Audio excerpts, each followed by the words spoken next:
윤석열 대통령 탄핵 소추안 통과 이후 공석인 헌법재판관 임명을 두고 여야가 첨예하게 대립하는 가운데 분열 위기를 맞은 당을 향해 쓴소리를 아끼지 않는 유승민 전 국민의힘 의원,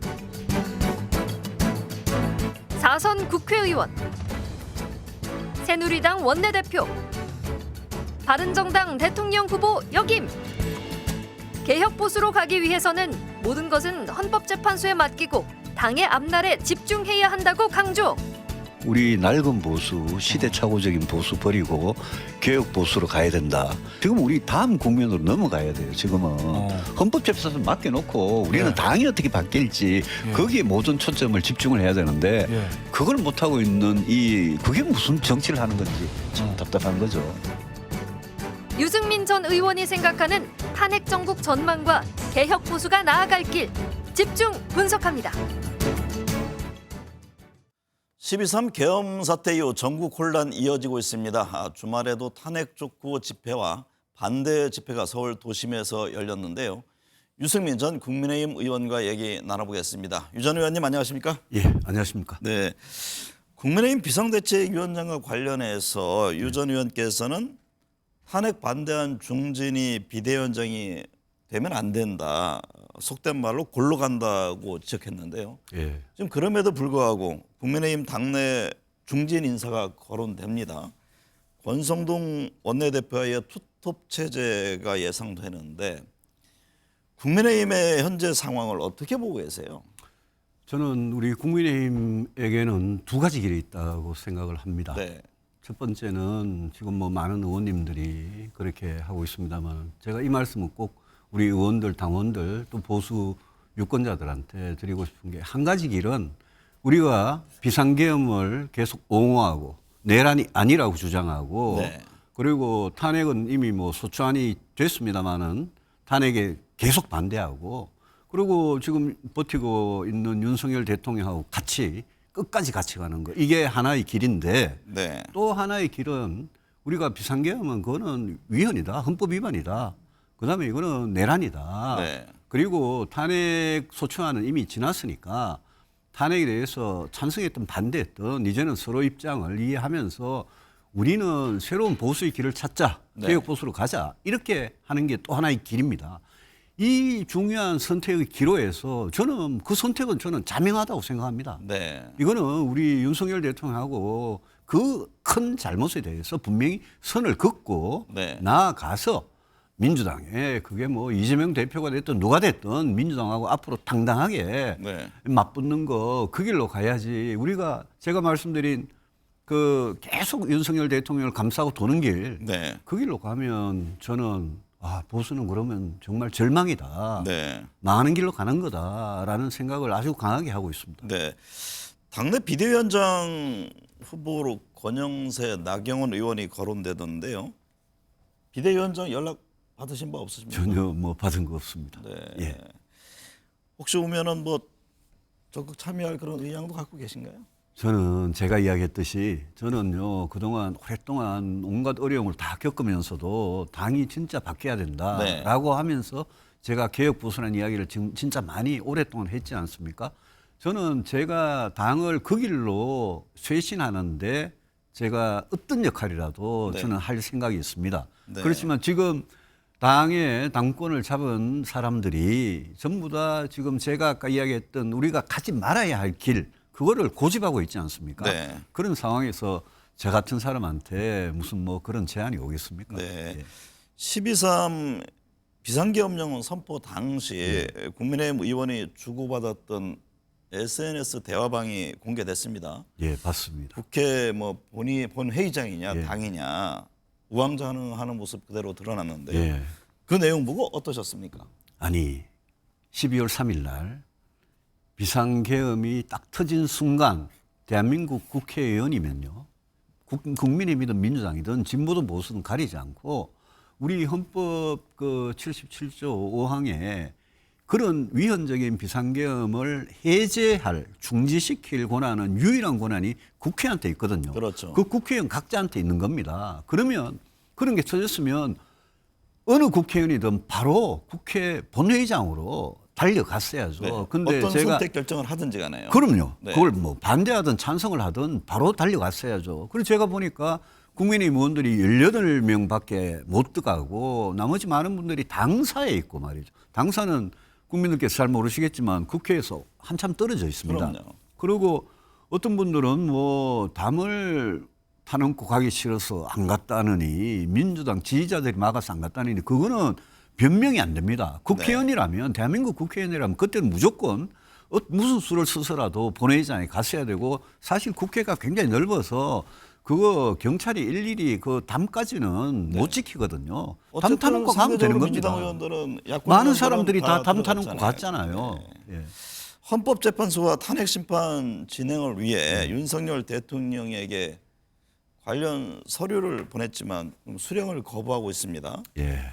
탄핵이든 수사든 당당히 맞서겠다는 입장과는 다른 모습인데요. 윤 대통령의 이 같은 태도는 어떻게 보고 계세요?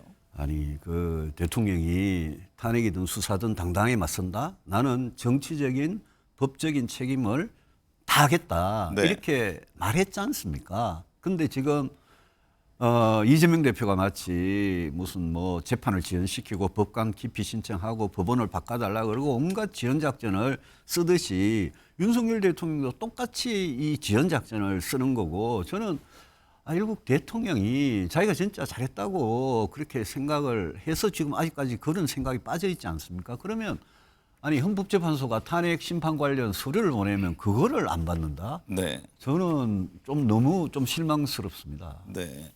윤 대통령에 대한 탄핵소추안이 가결된 직후 한동훈 당대표가 대표직에서 물러났습니다. 예. 의원총회에서 막말이 오간 내용도 추가로 공개된 바 있는데요. 한동훈 대표의 책임론, 사퇴 문제는 어떻게 보세요? 우리가 뽑은 대통령이 잘못한 그걸 크게 정말 잘못한 이런 상황이지 않습니까? 그런 상황에서는 한동훈 대표가 탄핵에 찬성을 했든 반대를 했든 탄핵 소추안이 가결되고 나면 저는 물러나는 것은 당연하다고 생각합니다. 네. 다만 비상계엄과 14일의 탄핵 소추안의 한 11일 가량의 기간 동안 한동훈 대표가 당대표로서 딱 일관성 있게 중심을 잡고 당을 리더십을 발휘하지 못하고 탄핵에 대해서도 탄핵 소추안 표결에 대해서도 오락가락했던 이 측면은 저는 굉장히 리더십이 잘못됐다라고 네. 생각을 하고요. 저는 그런 생각이 들어요. 14일 탄핵 소추안 표결 이전에 우리가 그걸 감히 국민의힘이 당론으로 반대를 했지 않습니까? 네. 당론이라는 거는 따르라 이거 아니겠습니까? 근데 한동훈 대표가 진짜 이거는 당론으로 하면 안 된다라고 생각하고 찬성 생각이 있으면 그거는 개인이 아니니까 당대표로서 의원들한테 오늘 투표를 자율투표로 하자. 각 의원들이 양심과 소신에 맡겨달라. 저는 여기에서 이 당대표직을 걸겠다. 네. 그리고 만약 그게 통하지 않으면 사실 표결 전에 그만뒀어야 한다고 생각을 합니다. 근데 네. 의총에서 탄핵 표결 직후에 의총에서 뭐 내가 투표했냐, 내가 계엄을 했냐 이런 말을 하는 거는 이 사람이 정치를 처음 해가지고 너무 참 경험이 없구나. 또 당과 당 대표는 진짜 당과 일체감이 있어야 되는데 네. 이 개인과 당과의 일체감이 없구나 이런 아쉬움이 들었고요. 또 의총에서 누군가가 그거를 녹취를 해가지고 그걸 언론에 흘리고 하는 거 이거는 저는 그건 좀 굉장히 유치하다고 생각합니다. 왜냐하면요. 그런 짓을 할 생각이 있었으면 우리가 국민 앞에 떳떳하게 공개 의총을 하자. 그래서 우리가 뭐가 잘못된지를 토론을 하자. 이렇게 주장을 했어야지. 그거를 비공개 의총을 몰래 녹음을 해가지고 언론에 흘리는 거 이거는 좀 뭐라 그럴까요? 그건 정치의 기본이 안 돼 있는 거죠. 탄핵에 찬성했던 국민의힘 의원 12명을 둘러싸고 이 색출 논란도 이어졌습니다. 친윤, 친한계 여전히 갈등을 겪고 있는데요. 이 점은 어떻게 보세요? 그래서 지금 중요한 거는 이 모든 문제에 대한 우리 당의 갈 길, 우리 당의 생각을 정리하는 게 그게 최우선이고 아직 당이 국민들께 이 사태에 대해서 한 번도 진정성 있는 사과조차 하지 않았습니다. 네. 근데 그런 생각을 정리해서 반성하고 사죄하고 국민들이 받아줄 때까지 사과를 드리고 그리고 보수의 새로운 길을 찾아야 되는데 근데 지금 12명 찬성한 12명을 색출을 해가지고 뭐 어떻게 하자는 겁니까? 색출을 한다는 거는 색출해서 당원권 정지나 제명을 한다는 거는 아니 지금 제가 초반에 말한 망하는 길로 그냥 가겠다는 이야기 아닙니까? 네. 그거는 저는 정말 우리 국민의힘을 사랑한다면 진짜 건전한 보수 정치를 사랑한다면 있을 수 없는 행동을 하는 거라고 생각합니다. 국민의힘 탄핵 찬성 의원들과 개혁 신당 등이 하나가 되는 새로운 신당 얘기도 흘러나오던데요. 뭐 유 의원님 포함해서요. 예. 실현 가능성 어떻게 보세요? 저는 이번 탄핵 이후에 저는 국민의힘이 분열되고 분당되는 걸 굉장히 걱정을 합니다. 네.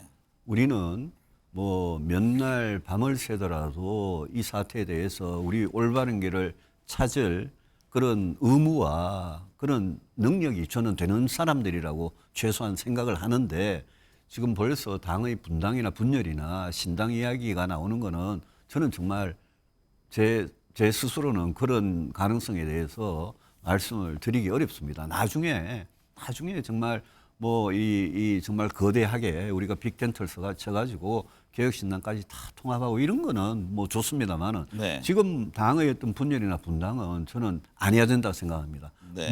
뭉치되 좀 똑바른 길을 가자라는 게 제 주장입니다. 유 의원께서는 대구에서 사선을 했습니다. 네. 박근혜 전 대통령 탄핵 때도 대구 민심이 이 정도는 아니었다는 말이 나오던데요. 유 의원께서는 오랫동안 개혁 보수를 주장해 왔습니다. 예. 진짜 극우 정당이 되기를 원하는지 묻고 싶다면서 8년 전부터 혁신했어야 한다 이런 입장도 낸 바 있는데요. 국민의힘이 현재 어떤 결단이 필요하다고 보세요? 저는 지난 8년간 뭐 온갖 어려움을 겪으면서 지금도 뭐 현직이 아니고 그런 어려움을 겪어왔습니다. 제가 한 가지 분명하게 말씀드릴 수 있는 거는 네. 8년 전에 박근혜 대통령 국정농단 사태 때 우리가 어려움을 겪었지 않습니까? 네. 그때 진짜 제대로 된 건전한 보수로 다시 태어났어야 된다. 근데 우리가 그걸 못했다. 그러고는 손쉽게 외부 용병을 윤석열 검사를 데리고 와가지고 정권 교체를 하기는 했죠. 근데 오늘 이 사태 맞이했단 말입니다.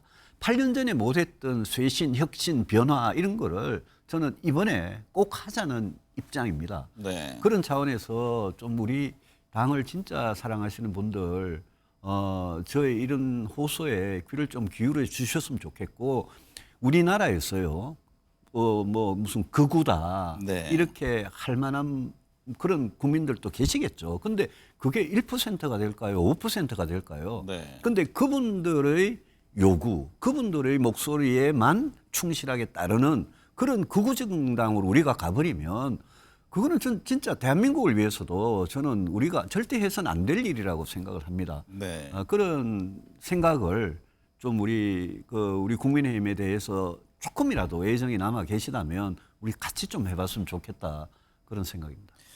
앞서도 잠깐 얘기를 했습니다만 국민의힘이 윤석열 대통령과의 관계 설정은 어떻게 하는 겁니까? 여전히 뭐 헌법재판소의 탄핵 부결에 기대를 하는 분들도 있는 듯 하던데요. 저는 뭐 헌법재판소에 그거는 맡겨둘 문제고 네. 윤석열 대통령이 12월 3일 저지른 그 잘못에 대해서 그 잘못이 워낙 심각하기 때문에 우리 당은 윤석열 대통령의 그 잘못과 분명히 절연을 해야 된다고 저는 생각을 합니다. 네. 지금 뭐 대통령을 무슨 뭐 출당을 시키자 제명을 시키자 저는 그런 형식적인 걸 이야기하는 게 아닙니다.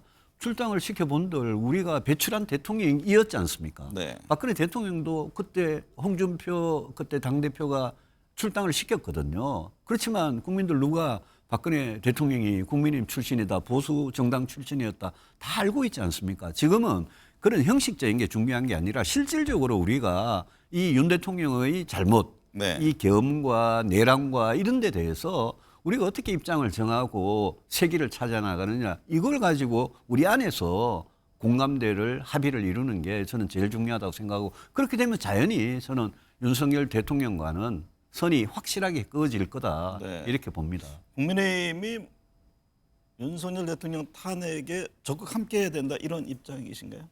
저는 탄핵에 당연히 함께 해야 된다고 생각을 하고요. 네. 저는 뭐 이거 잘못을 저지르면 우리가 그에 대한 죄를 받아야죠. 네. 그런데 8년 전이나 지금이나 탄핵에 찬성했다고 우리가 민주당이 정권을 갖다 바쳤다?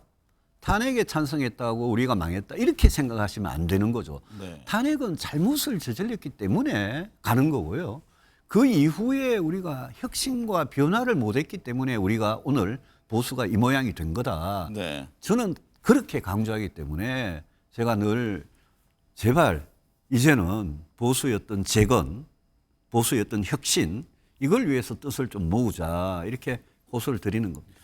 12.3 그 계엄령 사태는 지난 박근혜 전 대통령 탄핵 때와도 확연한 차이가 있잖아요. 다르죠. 네. 예, 그때는 국정농단, 경제 공동체 이런 게 주로 문제가 네. 됐지 않습니까? 근데 지금은 헌법 위반 이게 너무나 네. 분명해 보이지 않습니까? 네. 그날 밤에 국민들이 다 지켜보지 않았습니까? 군대를 동원해서 이렇게 하는 일이 아니 79년에 12.12 때 전두환 예? 쿠데타 그 이후에 지금 45년이 지나가지고 2024년 대한민국에 이런 일이 생긴단 말입니다. 네. 이거는 우리 민주주의가 얼마나 취약할 수 있느냐, 위험에 빠질 수 있느냐를 보여주기 때문에 저는 이번에 이 문제에 대해서 진짜 건전하고 건강한 보수라면 입장을 분명히 해야 된다고 생각합니다. 국회 추천목 헌법 재판관 추가 임명을 두고도 논란입니다. 이 점은 어떻게 보시고 그리고 향후 헌재 판결 어떤 전망을 하고 계세요? 헌법재판관 3명이 공석이기 때문에 네. 국회가 이미 추천을 했고요. 그리고 그거는 국회 추천 몫이기 때문에 지금 한덕수 대통령 권한 대행이 대통령 추천 몫이라면 또 헌법상의 그런 이 다퉈볼 여지가 있을지 모르겠습니다. 네. 국회 추천 몫이기 때문에 당연히 저는 임명을 하는 게 맞다라고 생각하고 헌법재판소의 어떤 심판에 대해서 정치인들은 함부로 저는 입을대서는 안 된다고 생각합니다. 헌법재판관들도 정말 언론이나 야당이든 여당이든 정치권 접촉을 진짜 하지 말고 네.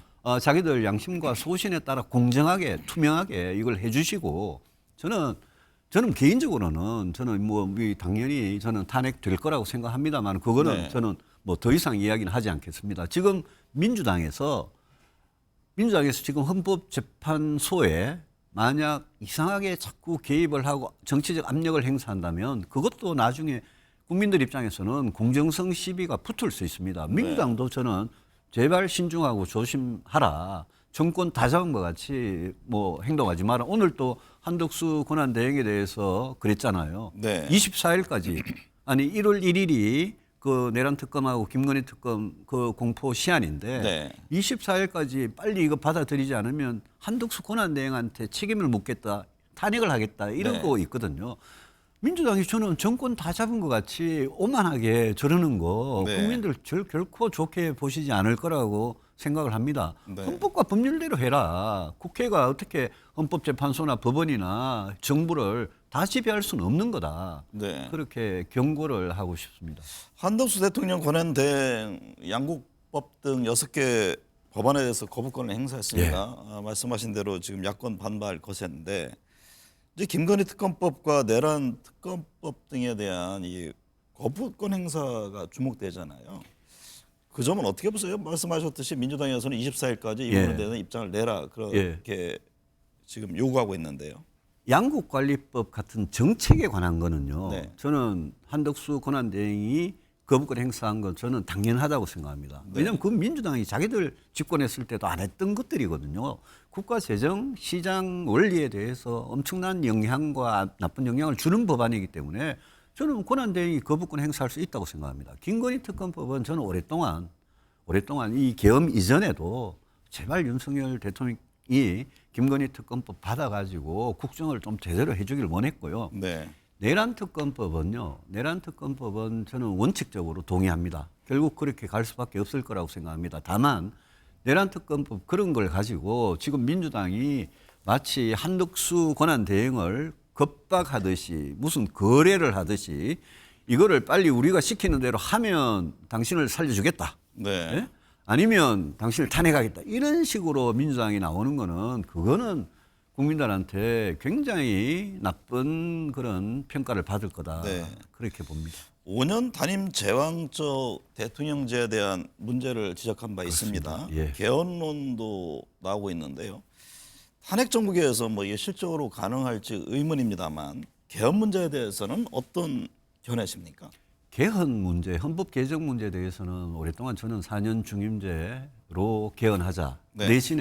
그 대신에 대통령, 제왕적 대통령의 어떤 권한 남용 이게 문제잖아요.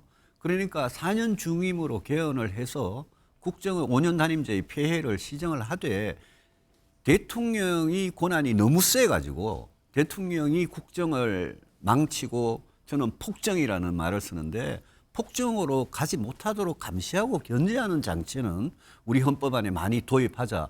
저는 민주당도 진짜 우리 대한민국의 미래를 생각한다면 헌법 개정을 하는 문제에 대해서 네. 진지하게 저는 임했으면 좋겠고 저는 이번 뭐 조기 대선이 있을지 없을지 모르겠습니다만은 개헌 논의는 굉장히 진지하게 지금 해볼 필요가 있다. 1987년 체제가 지금 완전히 무너졌다. 네. 그 87년 체제를 다시 어떻게 바꾸느냐 이게 중요하고 저는 진짜 망국적인 진영 싸움, 정치의 양극화 이걸 막으려면 과거 노무현 대통령도 그런 말씀하셨습니다마는 소선거구제를 중대 선거구제로 바꾸는 거. 네. 그 선거제도의 개혁도 저는 굉장히 중요하다고 생각합니다. 네.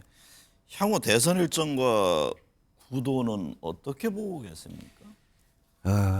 대선에 대해서 저는 정말 말씀드리고 싶지 않습니다. 왜냐하면요. 지금 국민의힘에 몸담은 사람들이 벌써 조기 대선을 생각을 하고 무슨 출마 의사를 밝히고 이거는 진짜 옳지 않다고 생각합니다. 왜냐하면 당이 제가 오늘 누누이 말했지만 당이 어느 길로 가느냐에 따라서 보수가 완전히 망할 수도 있고 다시 살아날 수도 있는 거 아닙니까? 이럴 때는 우리 당이 어느 길로 가야 되느냐 거기에만 온갖 그 노력을 집중을 하고 저도 당이 정말 제발 옳은 길로 갈 수 있도록 하는데 제 모든 것을 지금 바칠 생각입니다. 조기 대선을 염두에 두고 범보수 후보 간 단일화 등 얘기가 나옵니다. 앞서도 뭐 잠깐 말씀하셨습니다만 지금 유 전 의원뿐만 아니라 뭐 홍준표, 오세훈, 한동훈, 이준석 등의 후보가 하나가 되는 단일화에 나서야 한다는 견해인데요. 이 점은 어떻게 보십니까? 뭐 거듭 말씀드리지만 우리 당이 지금 처한 어려움을 생각하면 네. 차기 대선을 가지고 말씀드리는 거는 저는 적절치가 않고 네. 단일화라고 그러시는데 후보 간 단일화 뭐 공정하고 치열한 경선보다 더 좋은 게 어디 있겠습니까? 네. 조기 대선이 실시된다면은 출마하실 거죠? 제가 그 부분에 대해서는 네. 국민들께 그 때가 됐을 때 저 입장을 분명히 말씀드리겠습니다. 지금은 당이 전체가 망하느냐의 그런 기로에 서 있기 때문에 저는 당이 정말 제발 개혁보수로 살아날 수 있는데 제 모든 걸 지금 바칠 그런 때다라고 봅니다. 네. 탄핵 정국으로 정치적 불확실성이 커지면서 경제에도 영향을 주고 있습니다. 서민들은 더욱 추운 겨울을 보내고 있는데요. 정치를 도대체 왜 하는 것인지 깊이 되짚어 봐야겠습니다. 오늘 함께해 주셔서 감사합니다. 네, 고맙습니다.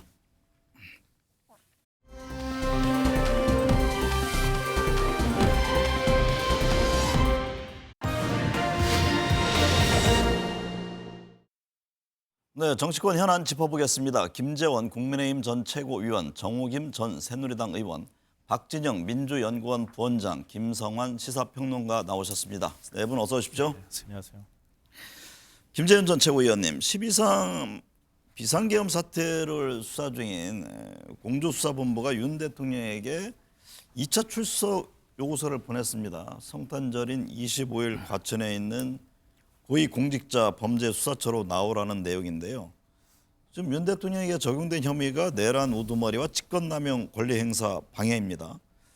윤 대통령이 이번에 출석할까요? 글쎄, 뭐 그것은 제가 예상하기는 좀 어려운데요. 그런데 이제 그 대통령은 내란죄 또는 외환죄를 제외하고는 소추되지 않는다는 헌법 규정이 있거든요. 네. 그렇기 때문에 소추할 즉 재판에 넘길 혐의가 아닌 직권남용 혐의로 수사하겠다고 하면 그것은 수사 대상이 아니거든요. 네. 그런데 그와 관련 사건이라고 해서 내란죄를 수사하겠다고 하면 과연 이것이 그 공수처의 수사 범위에 해당되는지에 대해서 굉장히 좀 의문을 갖게 합니다. 이것은 마찬가지로 검찰의 수사 범위에서도 동일한 문제가 제기가 되었고 대법원에서 국회에서 답변을 했거든요. 네. 검찰의 수사 범위에 해당되지 않는다라고 했기 때문에 그게 동일한 규정인데 과연 공수처에서 수사권이 있는지에 대해서도 좀 의문의 여지가 없지 않습니다. 그래서 이 부분을 먼저 분명하게 제대로 확정을 짓고 난 다음에 수사를 하는 것이 맞지 않을까. 이게 계속 지금 문제 제기가 되고 있는 것은 수사권이 없는 수사기관에 수사를 한다는 것은 또 다른 이 법적인 문제를 제기할 수 있고 향후에 그와 관련된 증거 관계도 전부 그 문제를 일으킬 수가 있거든요. 네. 저는 이에 대해서 저도 확신이 좀 없습니다. 이게 뭐 워낙에 그 처음 있는 일인데다가 또 이 수사기관을 만드는 과정이 굉장히 좀 비정상적이었거든요. 그런데 네. 공수처는 사실 내란죄나 외환죄는 수사 대상이 아닌데 대통령을 수사 대상으로 하고 있거든요. 그러면 적어도 재직 중인 대통령의 범죄 행위는 수사 대상이 아니라는 그런 의미가 되기도 합니다. 그래서 공수처는 이 점에 대해서 좀 제대로 확신을 갖도록 만들어 놓고 수사를 하겠다고 나서는 게 좀 더 좋지 않을까 싶은데 네. 너무 성급하게 초기부터 영장을 뭐 예비적으로 청구한다는 그런 비법적인 행위도 하고는 했는데요. 이런 것 때문에 아마 대통령의 그 수사기관 출석 자체가 좀 유동적이지 않을까 생각합니다. 네. 김성환 평론가님, 윤 대통령은 앞서 검찰 출석 요구 때와 마찬가지로 공수처 소환에도 아무런 답변을 하지 않고 있습니다. 윤 대통령 측은 변호인단 구성이 아직 끝나지 않았다는 점을 강조합니다만 이게 의도적인 시간 끌기 아니냐 이런 지적도 나옵니다. 네, 뭐 그렇게밖에 지금 해석할 수밖에 없는 상황인 것 같은데요. 좀 전에 김 전 최고께서 말씀하셨지만 그래서 특검이 빨리 필요하다 이렇게 저는 생각하고요. 그리고 지금 돌아가는 상황을 보면 대통령실 압수수색도 지금 거부하고 있는 상황이잖아요. 네. 그리고 탄핵 소추 관련 서류도 지금 송달을 안 받고 있는 상황이란 말이에요. 헌법재판소 재판 심리도 지금 못 들어가는 상황이거든요. 그런데 자발적으로 나가거나 어찌됐든 간에 소환에 응한다? 이거 좀 상상하기 어려울 것 같고요. 결국 윤 대통령의 전략은 최대한 시간을 끌고 국민 여론을 뭔가 바꿀 수 있는 계기를 또 기회를 엿보겠다. 이런 것으로밖에 해석이 안 될 것 같습니다. 네. 정우김 전 의원님, 윤 대통령이 이번에도 출석 요청에 불응할 경우 공수처는 법원에 체포영장을 청구하는 방안을 검토한다고 하는데요. 현직 대통령에 대한 체포 어떻게 전망하세요? 지금 공수처 수사처장의 입장은 수사진하고 협의해서 체포영장에 의하는 것이 적법 절차에 합한다는 결론을 내렸다라고 말을 하고 있습니다. 네. 그러면서 그 요건이 되는지를 검토하겠다 했기 때문에 아마 이제 소환을 계속 거부하고 또 관련 문서 수령을 거부하는 상황이기 때문에 체포영장 청구까지도 고려하고 있는데 이제 이것이 정치적으로 어떤 파장을 낳을지에 대해서 고민하는 것 같습니다. 어떻게 보면은 역사상 초유의 현직 대통령 체포이다 보니까 이것 자체가 또 극렬한 지지자들의 반발 내지는 그들을 자극할 우려에 대해서 나름대로 고려하지 않을 수 없을 것 같기 때문에 제가 볼 때는 공조본부에서 최대한 소환 노력을 소진했다라는 모습을 보인 다음에 네. 결국은 적법한 절차에 따라 움직이지 않을 수 없는 상황이 될 것 같습니다. 박지원 부원장님, 윤 대통령이 현직 대통령 신분인 만큼 경호처가 공수처의 강제 수사를 물리적으로 막을 것인지도 관심인데요. 체포영장이 발부될 경우 경호처가 막을 수 있는 상황입니까? 설마 뭐 경호처가 체포영장 발부됐는데도 막기야 하겠습니까? 사실 이게 내란죄이기 때문에 아직 현행범위 상황이거든요. 원래는 그렇다면은 긴급 체포가 맞아요.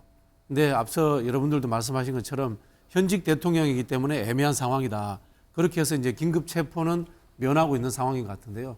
저는 내란죄로 체포영장이 떨어진다면은 경호처에서 막으면은 그거는 공무집행 방해죠. 공무집행 방해일 뿐더러 내란죄에 대해서 협조하는 것처럼 보일 수 있습니다. 그런 측면에서 저는 경호처에서 막지는 못할 것이다 이런 생각이 들고요. 한편으로는 이 현재 이 경호처에 대한 명령 지휘권을 한독수 권한대행이 갖고 있기 때문에 네. 한독수 권한대행이 경호처에 대해서 막지 말라라는 어떤 뭐 조치를 취해야 되지 않나 뭐 이런 생각도 듭니다. 네. 김재현 전 최고위원님, 윤 대통령 헌법재판소의 서류 수령도 계속 거부하고 있습니다. 하지만 헌재는 탄핵 심판에 한층 더 속도를 내는 분위기인데요. 오늘 24일 예정됐던 이준숙 전 방통위원장 탄핵 심판 변론을 내년으로 미뤘습니다. 관련해서 이게 윤 대통령 탄핵 심판에 집중하기 위한 것 아니냐 이런 해석이 나오던데 그 점은 어떻게 보세요?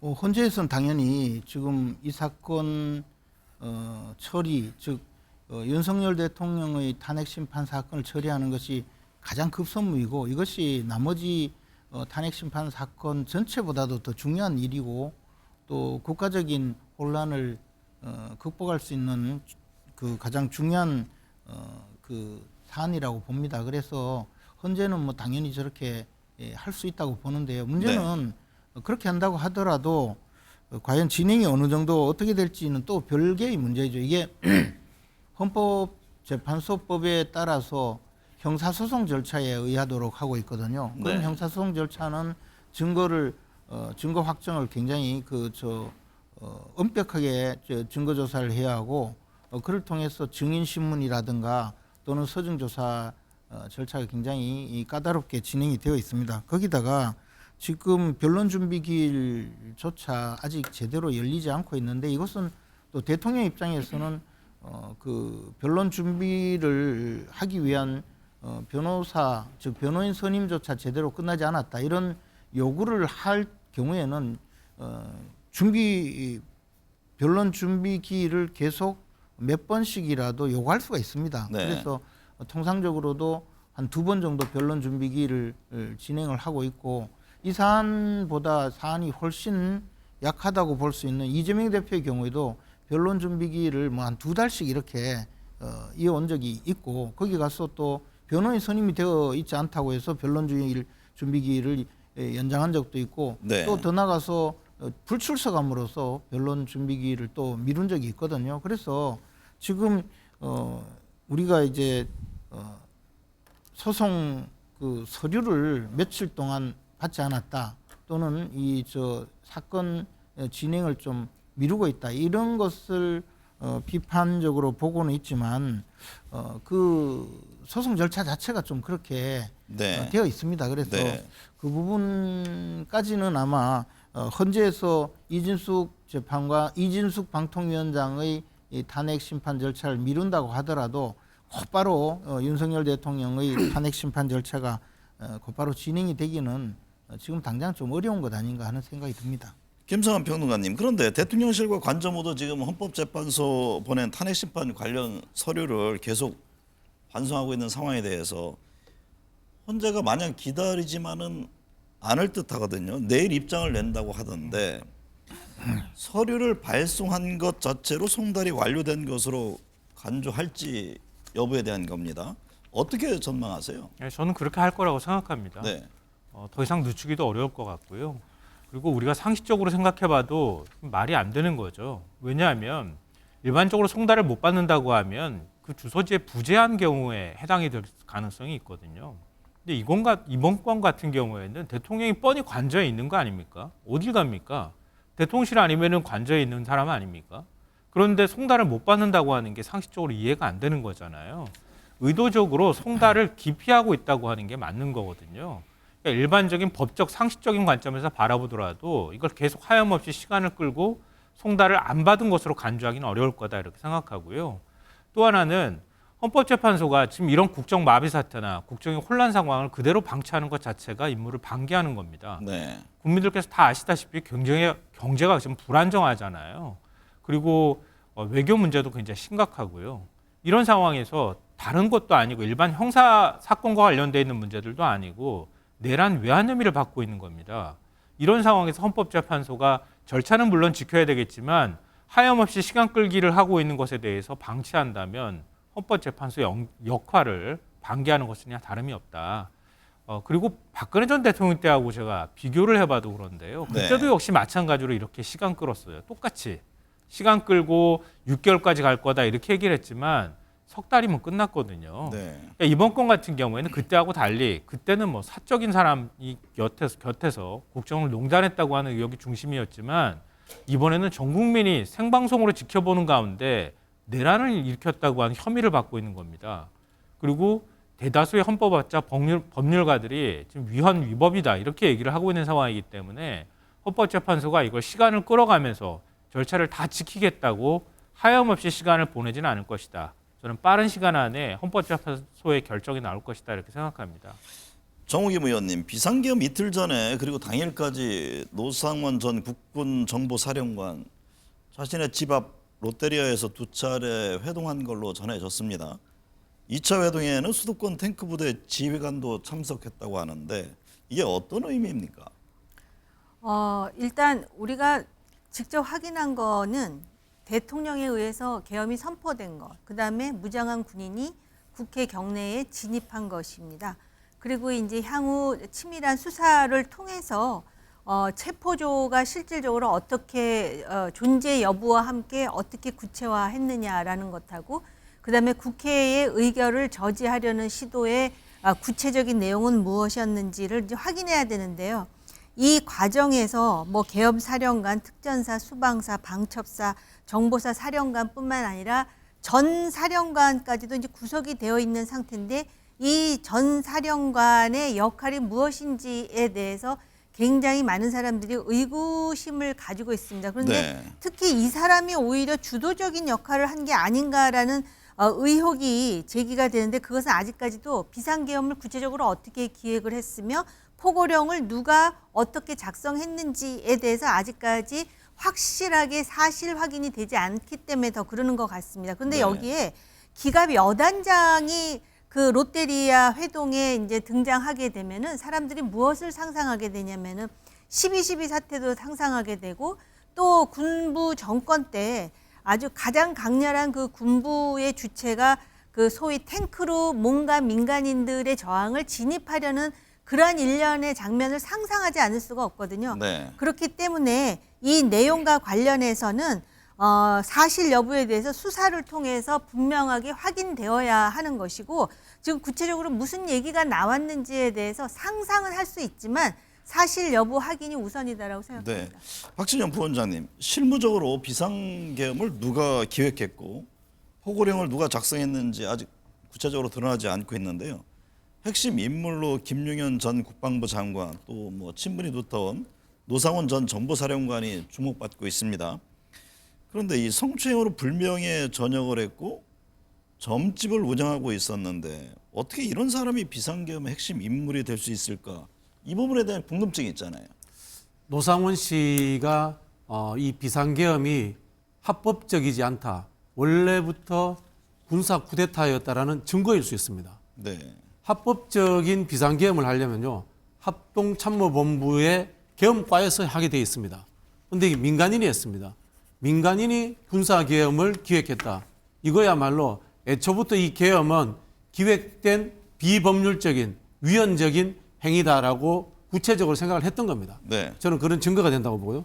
또 이분의 개인적인 특성은 참 윤석열 대통령스럽다라는 생각이 드는 게 말씀하신 것처럼 무속적인 이야기도 나오고요. 그리고 이 불명예스럽게 이 전역한 사람이다. 윤석열 대통령의 인사 스타일이라든가 기존에 있었던 인간관계들과도 또 연관성이 있지 않나. 사실 이런 것들도 추정하게 됩니다. 네. 김재현 의원님, 네. 조지호 경찰청장이 계엄 체포 명단에 이재명 더불어민주당 대표에게 무죄를 선고한 판사의 이름이 있었다고 3차 조사 과정에서 진술한 것으로 확인됐습니다.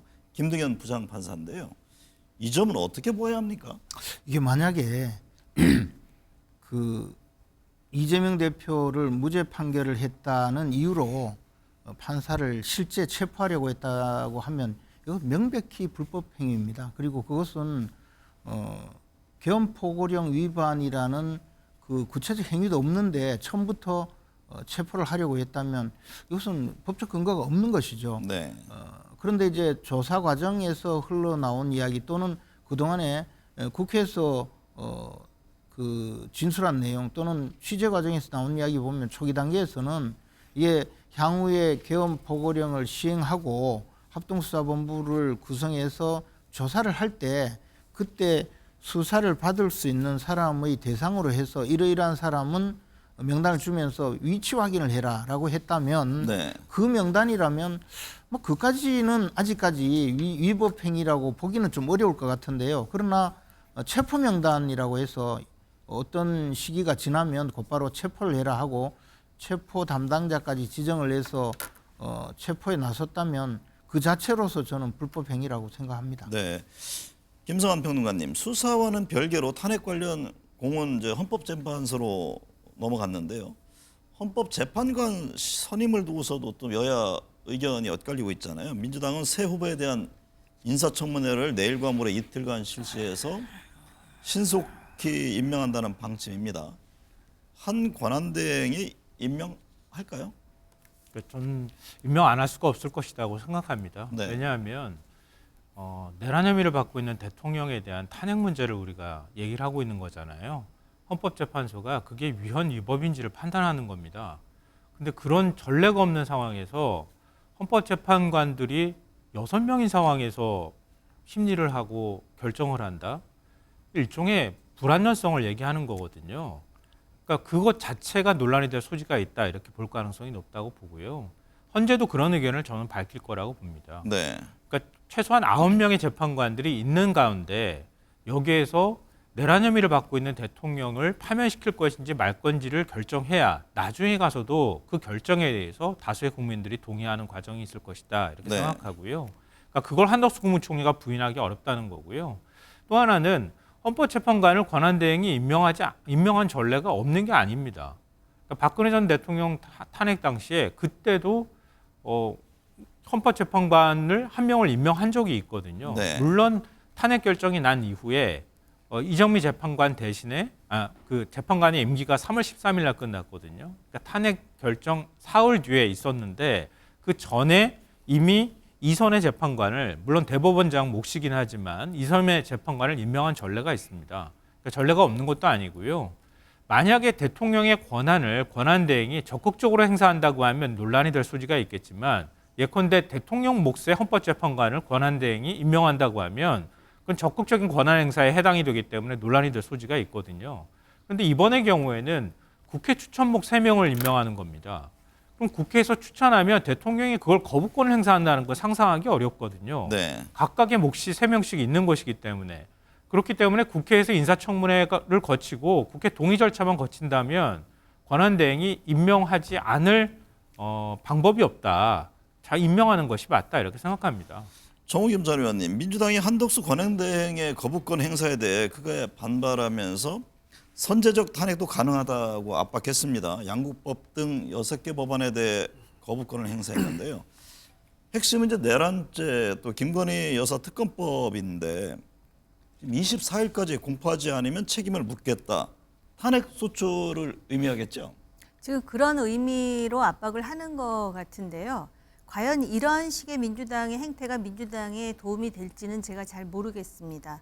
왜냐하면은 양곡법 등 6개 정책 법안과 관련해서는 이것이 장기 재정 투자라든지 또는 장기적인 농업 정책이라든지 여러 가지 관점에서 또 형평의 원칙의 관점에서 총리일 때도 여전히 그러한 경제 전문가로서 이 양곡 관리법의 문제를 일관되게 견지했던 대통령 권한 대행이었습니다.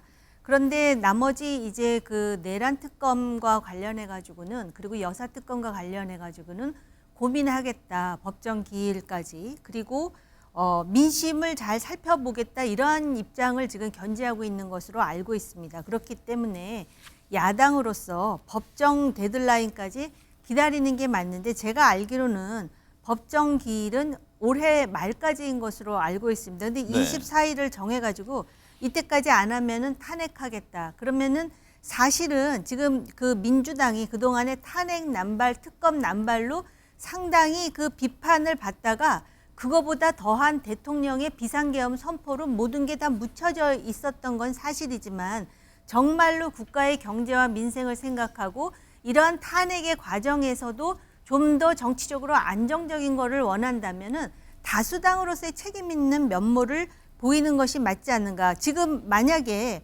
민심으로 보면은 이 특검에 대해서는 찬성 여론이 훨씬 많습니다.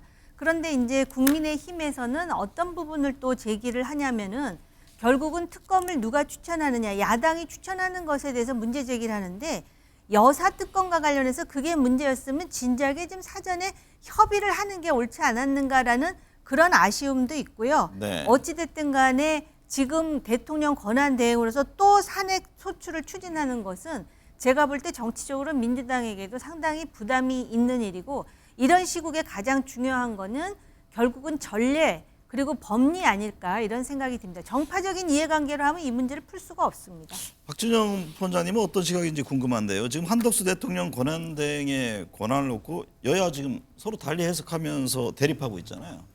네, 그 민생 법안 6개 부분도 이제 우리 뭐 정호ging 의원님처럼 해석할 수도 있는데 사실 여당이 제대로 할 것 같으면요. 야당이 내놓은 법안이 마음에 안 들면은 수정 법안을 낸다거나 정부에서 의견을 내야 돼요. 근데 이 정부는 그런 걸 낸 적이 없어요. 즉 이 정부는 민생 경제에 대해서 뭐 적극적으로 할 의지가 없었던 정부예요. 그런 부분에서 이제 한덕수 대행이 여기에 대해서 이제 거부권을 행사해 버리니까 야당도 야, 이분 역시 윤석열하고 똑같구나라는 생각을 하게 됐다라는 말씀을 먼저 좀 드리고 싶고요. 첫 번째는 헌재 재판관 문제인데요. 뭐 앞서 많은 분들이 이야기했습니다만은 저는 이 문제에 대해서 쉽게 해석이 된다고 봅니다. 대통령 권한 대행이 헌재 재판관을 임명할 권한이 있느냐 없느냐 이런 거 법률 해석하는 데가 헌법재판소지 않습니까? 헌법재판소에서 임명해 달라고 했습니다. 그러면 헌법재판소의 의견대로 법률 해석이 됐기 때문에 임명하면 됩니다. 그렇게 보고요. 특검법 문제도 마찬가지인데요. 이걸 왜 1월 1일까지 끌어야 되느냐라는 질문을 드리고 싶은 게요. 지금 특검법이 빨리 통과되지 않으면요. 윤석열 대통령을 구속하든 기소를 하든 기소하고 하는 그 절차의 시간 문제가 굉장히 미뤄져 버립니다. 수사가 엄청 뒤로 밀려버립니다. 그 과정 속에서 뭐 증거인멸이라든가 또 다른 어떤 윤석열 대통령이 파행을 저지를 수 있다는 두려움이 있습니다. 그래서 특검법을 빨리 하기 위해서 24일까지 빨리 하라는 뜻이고요. 생각을 해보면은 이 특검법, 김건희 특검법과 윤석열 내란 특검법이 이미 국회 통과될 때 195대 85로 통과됐습니다. 재석의 3분의 1을 넘었습니다. 그 말은 한덕수 대행이 거부권을 행사하더라도 제의될 때도 분명히 통과된다는 뜻입니다. 그런 상황까지 생각한다면은 한덕수 권한 대행이 지금 시간 끌 필요가 없다는 겁니다. 네. 김재원 전 최고위원께서 보시기에는 어떻습니까? 지금 국민의힘 현재 공석인 국방장관, 행안부 장관에 대해서 서두를 임명해야 한다 그런 입장인데 반해서 민주당은 국회가 통과시킬 헌법재판관 임명 외에 고위공직자에 대해서는 부정적 입장입니다. 이 특검법과 관련해서 한 대행 어떤 선택을 할까요? 한덕수 대행이 여러 가지 고민을 하겠죠. 근데 지금 민주당은 헌법재판관은 임명하라고 하면서 국무위원들 지금 특히 이제 국방장관의 경우는 굉장히 좀 중요하지 않습니까? 그런 상황에서 국방장관 임명뿐만 아니고 최근에는 보면 공무원도 아닌 공공기관의 그 간부들 내지 공공기관장 이런 분들이 많이 공석 중이거나 임기가 만료되었는데 여기도 절대 인사에 손대지 마라 뭐 그런 정도로 강력한 요구를 하고 있거든요. 즉 그 민주당은 자신들이 필요로 하는 그런 탄핵 소추에는 필요한 헌법재판관만 임명하고 나머지는 손대지 말라는 거죠. 민주당이 저렇게 탄핵 그 심판에 공을 들이고 빨리 처리를 하려고 하는 것은 뭐 국민들이 다 알고 있다시피 이재명 대표의 그 사법적인 문제가 지금 목전에 있기 때문에 하루빨리 대통령 선거를 새로 치러야 이재명 대표가 대통령 후보가 될 수 있고 그렇게 해서 대통령 선거에 나갈 수 있다는 그 절박한 때문에 그렇게 할 겁니다. 그래서 이런 부분을 과연 국정을 실제 순조롭게 지금 해결해 나가고 최소한의 관리를 해야 하는 대통령 권한 대행의 기본적인 직무에 대해서 자신들의 목적에 따라서 필요한 부분만 권한 행사를 하고 나머지는 절대로 권한 행사를 하지 마라는 주장이기 때문에 저는 그렇게 온당한 처사는 아니라고 봅니다. 다만 한덕수 대행의 경우에는 여러 가지 정치적인 압박이 있기 때문에 이러한 당연한 주장에도 불구하고 좀 권한 행사에 어려움이 있을 거라고 예상을 하고 있습니다. 네. 김성환 평론가님, 국민의힘이 곧 비상대책위원장 후보자를 발표할 예정인데요. 지금 권영세, 나경원 의원이 유력 후보로 거론되고 있습니다.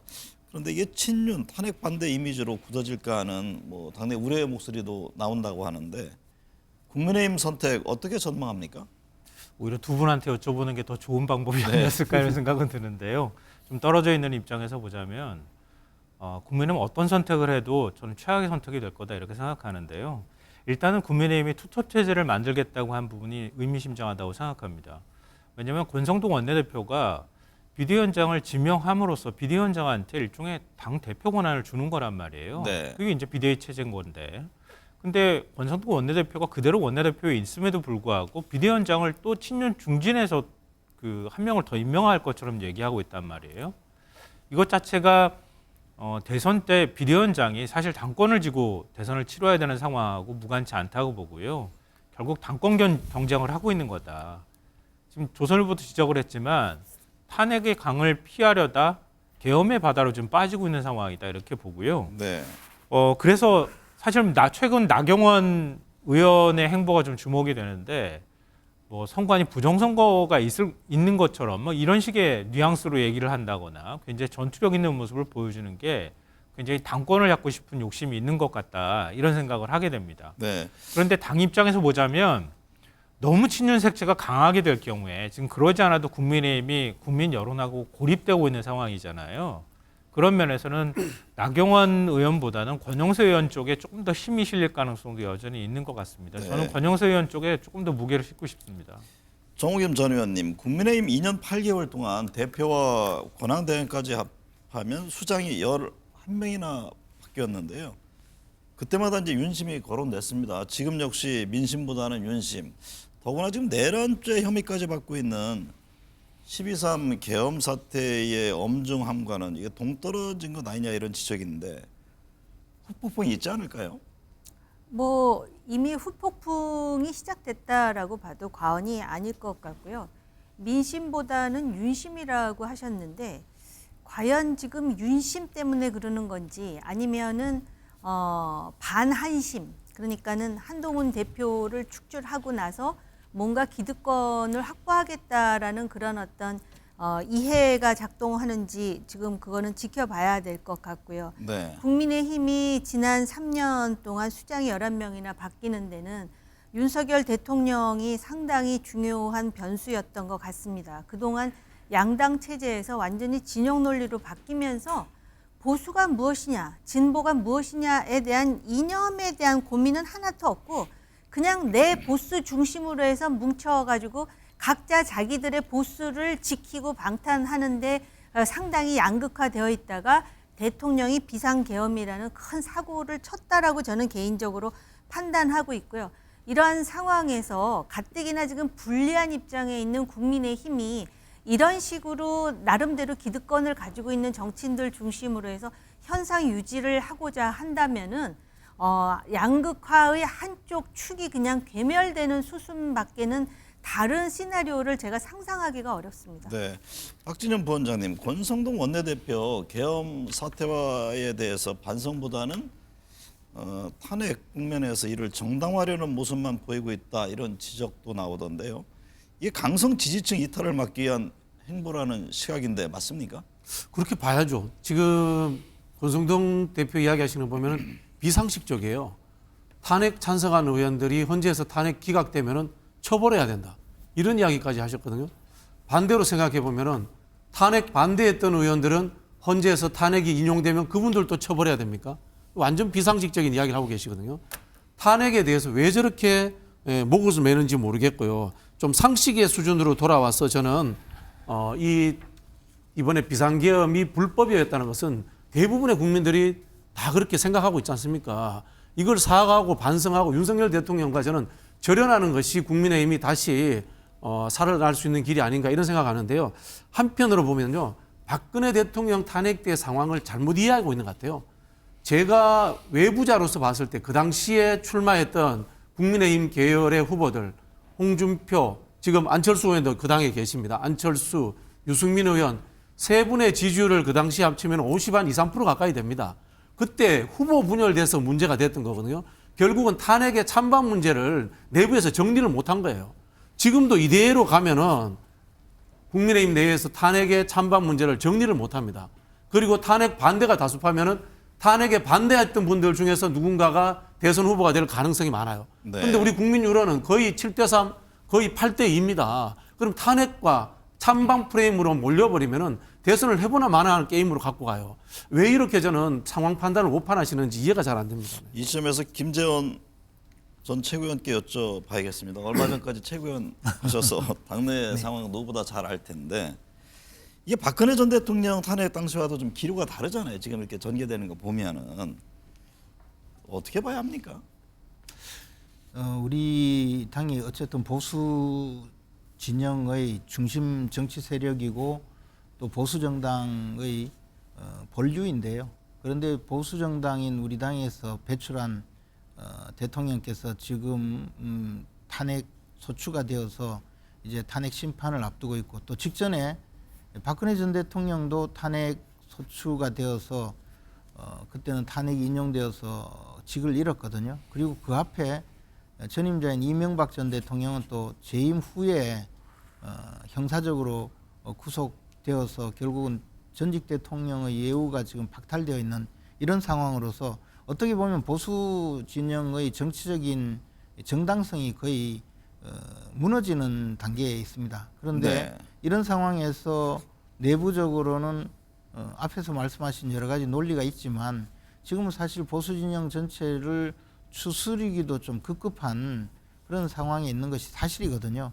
그렇다 보니까 과거 박근혜 전 대통령의 탄핵 과정에서 그 결정이 과연 옳았느냐 또는 굳이 탄핵까지 나설 일이었느냐에 대해서 반성적으로 생각하는 분들이 의외로 많습니다. 네. 그러니까 사안이 그때와는 좀 다르잖아요. 물론 지금. 물론 예, 다르죠. 12.3 다르고 문제는요. 또 보는 시각도 다를 수도 있고 한데 어쨌든 그런 반성적인 고찰에서 이번에는 오히려 이 탄핵 문제에 대해서 좀 보수적으로 생각하자 좀 그런 분들도 많은 것 같습니다. 네. 그리고 그런 과정이 있기 때문에 내부적으로도 좀 그 중진 의원들은 주로 탄핵을 반대하는 기류가 강하고 그때 탄핵을 겪어보지 못한 초선 재선 의원들 중심으로는 조금 시각이 좀 다른 측면도 있고요. 그러다 보니까 최근에는 당내에서도 탄핵에 찬성한 분들에 대해서 좀 비판 여론도 없지 않았습니다. 그런데 그것도 지금 벌써 지금 단계에 와서는 이제 우리가 지금이라도 다시 내부를 추스리고 보수 단일 대우로 나가야 된다는 그런 생각이 많아서 지금 네. 탄핵 그 결정 직후에 탄핵 소추 그 표결 직후에 벌어졌던 여러 가지 내부의 그 비판 여론 또는 서로 간에 좀 손가락질하는 이런 주장들은 많이 해소가 되었습니다. 네. 그래서 저는 다만 말씀하신 대로 탄핵 문제에 대해서는 단일 대우로 접근하는 것이 맞고 다만 계엄령 선포 문제에 대해서 우리 당이 어떤 시각을 갖추고 가야 될지에 대해서는 앞으로 좀 더 전향적으로 검토를 하고 국민들께 그 대답을 해야 될 그럴 필요도 있다고 네. 봅니다. 그 점에 대해서는 앞으로 좀 더 내부 검토가 있지 않을까 생각합니다. 김성환 평론가님, 탄핵 찬성파 반대파 간 갈등이 있는데요. 지금 비공개 의원총회 발언을 녹음한 음성이 외부로 유출되기도 했잖아요. 국민의힘 내분이 지금 수습이 가능할까요? 뭐 향후 분당, 뭐 존립 문제까지 거론되던데요. 이렇게 의원총회장에서 있었던 일이 녹음돼가지고 언론에 공개된 건 처음 보는 것 같아요. 그만큼 국민의힘 상황이 심각하다 이렇게 뭐 생각할 수 있을 것 같은데요. 저는 국민의힘 내분이라고 하는 시각에 동의가 잘 안 돼요.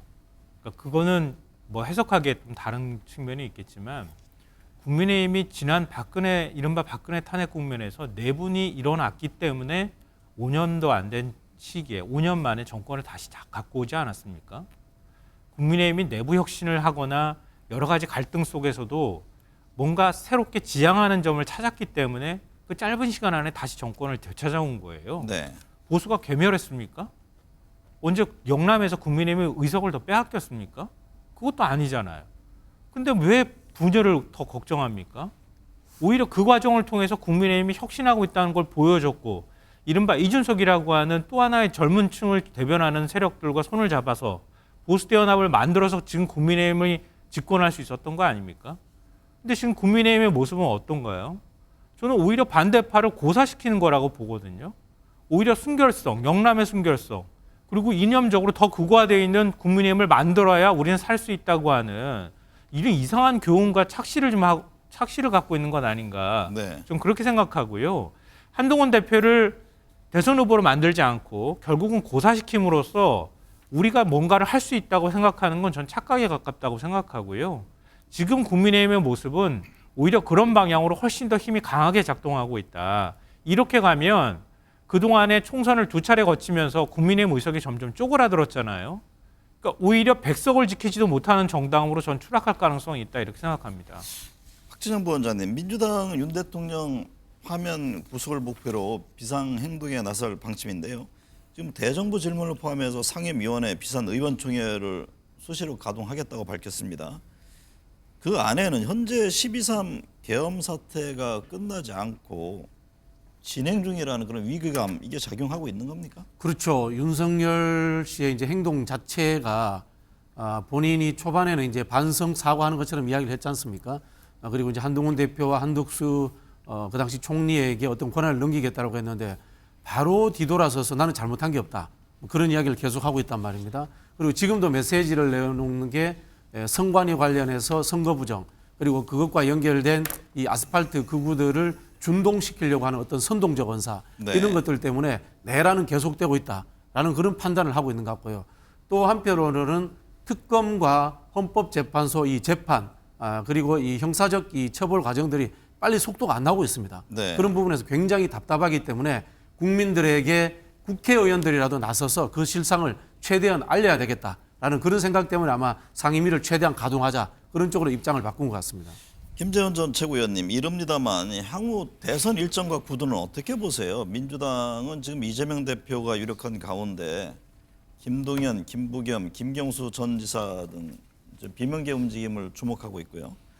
국민의힘은 홍준표, 오세훈, 한동훈, 유승민 전 의원 등등이 지금 거론되잖아요.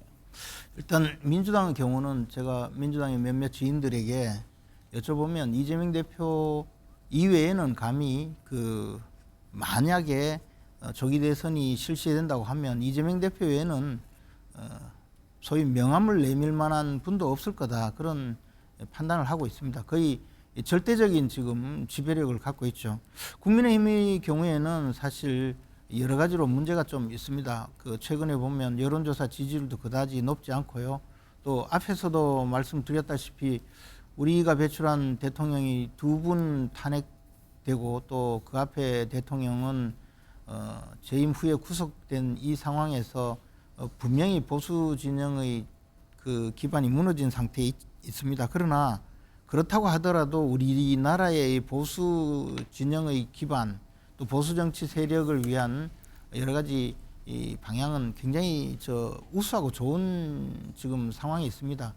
더욱이 이재명 대표와 상대를 해야 된다고 하면 최근에 홍준표 시장 말씀하셨다시피 가장 약하고 해볼 만한 상대가 이재명 대표다 이렇게 생각하는 분들이 굉장히 많고 저도 전적으로 동의를 하고 있습니다. 네. 이런 측면에서 우리 당의 후보들이 많이 나와서 자체 경쟁을 통해서 훌륭한 인재로서 뽑아낼 수 있다면 조기 대선이 치러지더라도 충분히 경쟁력 있는 후보를 만들 수 있다고 보고요. 지금 자치단체장으로 재임 중인 오세훈 시장, 홍준표 시장 그리고 김태흠 지사 이런 분들도 물론 여러 가지 개인적인 어려움이 있을 수 있지만 당에서 직접 차출을 하거나 만약에 본인이 소극적으로 나오면 징발하다시피 해서 모두 후보로 내세워야 된다고 봅니다. 네. 그리고 흔히 일각에서는 이런 분들이 나오면 보궐선거를 해야 되느냐 이렇게 잘못 알고 계시는 분들이 있는데 보궐선거의 가능성은 거의 없습니다. 그래서 마음 놓고 우리 당에서 현재 광역단체장으로 있는 분들까지 모두 차출이나 징발까지 해서 후보로 내세우고 내부 경쟁을 통해서 보수 진영의 단일 후보로 내세운다면 아마 국민들의 선택은 또 다를 거라고 생각을 하고요. 그래서 조기 대선이 있다고 해서 너무 주눅들거나 위축될 필요는 없다고 봅니다. 김재원 최고위원도 참여하시죠? 저는 전혀 대상이 아닙니다. 김성환 평론가께서는 어떻게 보세요? 지금 여야 대선 지형 구도를. 그래서 지금 뭐 미리 얘기하기가 좀 조심스럽기는 한데요. 지금 상황으로는 이건 윤석열 대통령의 실패이기도 하면서 국민의힘의 실패이기도 한 거거든요. 네. 이걸 어떻게 부인합니까? 국민의힘이 계속 부인하고 있는데요. 제가 볼 땐 부인할 수도 없는 상황이고 부인도 안 되는 겁니다. 그러면 오히려 지금 국민의힘은 대국민 사과를 하고 다시 장을 질서 있게 정리하면서 국민의 민심에 부응하는 모습들을 보여야 하는데 그렇지 않다고 하는 거예요. 앞서 2차례 연속으로 그 보수 진영의 대통령이 탄핵되는 사태를 맞았다고 말씀하셨는데요. 그런 대통령을 왜 세웠는가를 생각해야 한다고 저는 생각해요. 네. 그러니까 자기 당내에서 대선 후보를 못 만드는 겁니다. 그러니까 그렇게 해서 당을 질서 있게 정리를 했으면 당 안에서 대선 후보를 만들어서 당 안에서 정치 경험이 있는 사람을 대통령으로 만들어야 되는데 네. 난데없이 검찰총장에 있는 사람을 대통령으로 끌어와가지고 외부 영입을 해버렸단 말이에요. 그게 보수의 지금 무능을 보여주는 거고 그게 지금 이번 사태를 만든 거라고 봅니다. 네. 그러니까 이번에 만약에 조기 대선을 치른다고 하면 국민의힘 내부에서 뭔가 대선 후보를 만드는 노력을 해야 한다고 보고요. 또 민주당의 지금 반사이익을 자꾸 얘기를 하고 계시는 것 같은데 이재명 대표만 안 된다 이렇게 얘기를 하시는데 이재명 대표가 왜 이런 상황에 처했습니까? 지금 저런 대통령이 결국은 검찰권을 활용해서 이재명 대표를 계속 수사하는 과정들을 겪지 않았습니까? 그런 그것 때문에 그 결과적으로 그렇게 만들고 이재명 대표를 계속 모욕주기 하듯이 수사를 했단 말이에요. 그 결과를 놓고 이재명 대표는 안 된다. 우리는 이재명 대표랑 붙으면 승리한다. 이건 제가 볼 때는 오히려 정신승리에 가까운 얘기라고 생각합니다. 아니 근데 백현동 사건을 우리 당에서 거짓말하라고 했습니까? 대장동 사건을 일으키라고 우리 당에서 부추기기를 했습니까? 대북 송금을 우리 당에서 북한에 돈 갖다 주라고 했습니까? 전부 다 이재명 대표가 저지른 일이잖아요. 그리고 그 점에 대해서 지금 자꾸 무슨 모욕주기 했다고 하는데 사실 수사기관에서 불러도 가지도 않고 재판도 지금 제대로 안 받고 계속 그 시간 끌면서 어떻게든 대선에 나갈 그 환경만 만들려고 하는데 어찌 자꾸 그런 말씀을 하시는지 네. 모르겠습니다. 정우김 전 의원님, 차기 대권 여론조사 결과를 봐도요. 지금 뭐 이재명 대표가 압도적 1위를 차지한 가운데 지금 보수 진영 주자들은 한 자릿수입니다. 특히 한동훈 전 국민의힘 대표의 경우 탄핵 가결이 5%로 추락한 모습인데요. 어떻게 보세요? 그 탄핵의 과정에서 물론 이제 그 당내에 반한 세력의 움직임도 있었지만 본인이 그 비상계엄 첫날 밤을 제외하면은 그 언행의 일관성이 없었다라는 국민의 평가가 일정 정도 작용했다라고 보이고요. 우리가 탄핵이라는 거를 겪어봐서 아는데 네. 국민의힘이 이대로 가게 되면 조기 대선의 결과는 정말 속된 말로 해보나 마나처럼 될 수도 있습니다. 그렇다 해서 지금 여기서 시간을 끈다 해도 끄는 것에도 어느 정도 한계가 있을 뿐만 아니라 인위적으로 시간을 끌었을 때에 국민적 분노가 있는 것은 사실입니다. 네. 그리고 대통령의 이 탄핵의 요인이 됐던 비상계엄 선포는 너무나 엄중한 게 사실이지만 네. 지금 강력한 야당 후보로 제시되고 있는 이재명 대표가 가지는 사법 리스크, 지금 뭐 여러 가지 뭐 여당 내지는 권력의 압박이라 그랬지만은 제일 민망한 게 저는 법인 카드 사용 같은 것 아니겠습니까? 그러한 차원에서 아마 국민의힘이 여러 가지 판단에 있어서 혼선을 네. 겪는 것은 사실인 것 같고요. 지금 오히려 변화를 위한 사투를 벌이지 않으면 대선은 말할 것도 없고 지선이라든지 또 많이 남았을 것처럼 보이는 총선에서도 전국 정당의 위상을 유지하기가 쉽지는 않을 것 같습니다. 네. 오늘 내부 말씀 잘 들었습니다.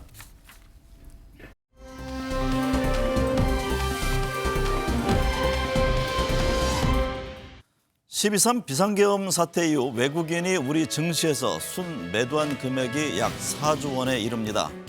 원달러 환율은 16년 만에 1,450원을 돌파하는 등 금융위기 이후 최고치입니다. 상황이 이런데도 원인 제공자인 내란죄 피의자 윤석열 대통령은 탄핵 서류에 대한 수령을 거부하면서 혼란을 부채질하고 있습니다. 정치권 역시 신속한 탄핵 결정과 처벌을 바라는 국민의 절대적 요구와는 달리 이해 득실을 앞세우고 있습니다. 엄중한 12.3 계엄 사태에 대한 시각조차 다릅니다. 진보 보수를 떠나 국민은 안중에도 없어 보입니다.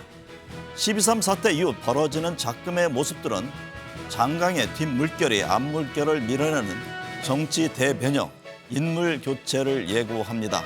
시청해주신 여러분 감사합니다.